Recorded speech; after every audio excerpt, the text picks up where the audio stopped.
2016 চনত মই জালুকবাৰী থানাত অচিক কৈছিলোঁ 91 চনত কোনে মাৰিছিলে।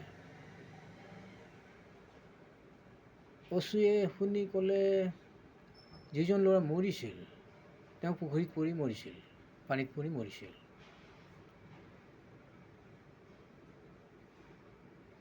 কথাটো তেনেকুৱা নহ'ল গোচৰ ধৰণে। যোৱা এপ্ৰিল মাহত মই ওৰাং থানাৰ অচিক কৈছিলোঁ 91 চনত কোনে মাৰিছিলে। তেওঁ মোক ধৰিছিল এইটো কথাত। আজি অচিয়ে মোক ধৰিলে তেওঁ মোক মটৰচাইকেলেৰে এক্সিডেণ্ট কৰি 13 এপ্ৰিল দিনাখন মাৰে। অৰ্থাৎ মটৰচাইকেল চলাই থকাজন এই অচিৰ পৰাই আহে। তো গোচৰটো কি হ'ল?